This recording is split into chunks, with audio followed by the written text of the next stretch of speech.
मैं बात कर रहा हूं हमारे अपने बॉडी का एक बहुत ही महत्वपूर्ण सेल जिसका नाम है डेंड्रिटिक सेल।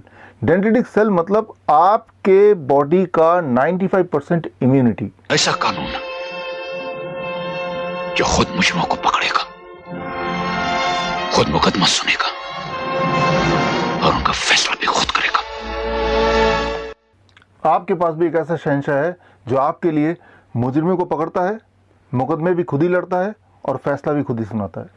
डेंड्रिटिक सेल का काम आपके लिए दुश्मनों को पकड़ना, दुश्मन फिर चाहे कोई वायरस हो, बैक्टीरिया हो, पैथोजन हो या फिर केमिकल या पॉइजन, मुकदमा भी खुद ही लड़ना और सजा भी खुद ही सुनाना। शायद इसीलिए आज आप और मैं जिंदा हैं। ये डेंड्रिटिक सेल हमारे पूरे बॉडी में फैले हुए हैं, बॉडीगार्ड की तरह, खास तौर पे स्किन के निचले वाले हिस्से में। लेकिन हम में से कुछ लोग अनजाने में ही अपने ही डेंड्रिटिक सेल को बेहोश कर देते हैं, इनएक्टिव कर देते हैं शराब पिला पिला के। दरअसल मैं यहाँ बात कर रहा हूँ सैनिटाइज़र की। सैनिटाइज़र मतलब अबाउट 72% अल्कोहल। जब आप सैनिटाइज़र को अपने हाथ में मलते हैं, लगाते हैं, तो एक्चुअली आप अल्कोहल लगा रहे होते हैं। और ये जो अल्कोहल है ये सिर्फ सरफेस तक ही, स्किन के सरफेस तक ही लिमिटेड नहीं रहता है। ये स्किन के सरफेस को पेनिट्रेट करके डेंड्रिटिक सेल तक पहुँचते हैं और डेंड्रिटिक सेल को इनएक्टिव करते हैं या एक्चुअली उसको पूरी तरह मार देते हैं। और बात सिर्फ यहीं ख़त्म नहीं होती, आगे अल्कोहल ब्लड में घुल जाता है और पूरे बॉडी में फैल जाता है। अगर आपको मेरी बात पे यकीन नहीं आ रहा तो इस वीडियो के बाद एक एक्सपेरिमेंट कीजिए। आप सैनिटाइज़र लीजिए और अपने हाथ में अच्छी तरह से मलिए और मल के इमीडिएटली गाड़ी चलाने के लिए निकल पड़िए। और दुआ कीजिए सामने कोई पुलिस वाला मिल जाए जिसके हाथ में ब्रेथ एनालाइज़र हो। अगर गलती से उसने आपको रोक लिया और ब्रेथ एनालाइज़र आपके मुंह के सामने लगा दिया तो बोलेगा कि आपका चालान हो गया है, आपके लाइसेंस जब्त हो जाएंगे बिकॉज आपके मुंह से अल्कोहल कंटेंट डिटेक्ट हुआ है। लेकिन रुकिए, आपको चालान करवाने की आवश्यकता नहीं है, ना ही लाइसेंस खोने की ज़रूरत है। आप अगर मेरी बात को वेरीफाई करना चाहते हैं तो स्क्रीन में दिए हुए लिंक में जाके आप जर्नल की रिपोर्ट पढ़ सकते हैं। आप दंग हो जाएंगे, हैरान हो जाएंगे जान के कि जितनी बार आप सैनिटाइज़र से अपने हाथ को साफ करने की कोशिश करते हैं उतनी बार अल्कोहल कंटेंट स्किन से पेनिट्रेट होके एक्चुअली डेंड्रिटिक सेल तक पहुंचता है and it kills the dendritic cell. और अगर डेंड्रिटिक सेल अगर मर जाएंगे या कमज़ोर पड़ जाएंगे तो आप कमज़ोर पड़ जाएंगे and that is the time जब वायरस या बैक्टीरिया आप पे अटैक करेगा और आप बीमार पड़ जाएंगे। तो अगर आप स्ट्रांग बनना चाहते हैं तो आपको अपने बॉडी का शहंशाह यानी कि डेंड्रिटिक सेल को स्ट्रांग रखना है।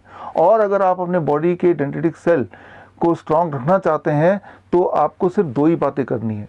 नंबर 1, ऐसी चीज़ों को अवॉइड करना जिससे डेंड्रिटिक सेल वीक पड़ जाते हों या मर जाते हों। और उनमें से जो प्रमुख हैं वो दो चीज़ें हैं। Number 1, alcohol. अल्कोहल चाहे पिएं या लगाएं, इससे डेंड्रिटिक सेल पे सीधा प्रभाव पड़ता है and it can also die. Number 2, animal protein. Animal protein मतलब कोई भी ऐसा फूड जिसमें एनिमल प्रोटीन हो सकता है, जैसे अंडा है, मीट है, मछली है या फिर डेयरी प्रोडक्ट है, दूध, दही, लस्सी, मक्खन, घी, पनीर, छाछ। इस तरह की चीज़ें जब आप खाते हैं तो उसका सीधा प्रभाव पड़ता है डेंड्रिटिक सेल पर, यानी कि आपके इम्यूनिटी पे। इम्यूनिटी को ये कमज़ोर कर सकते हैं या कर देते हैं।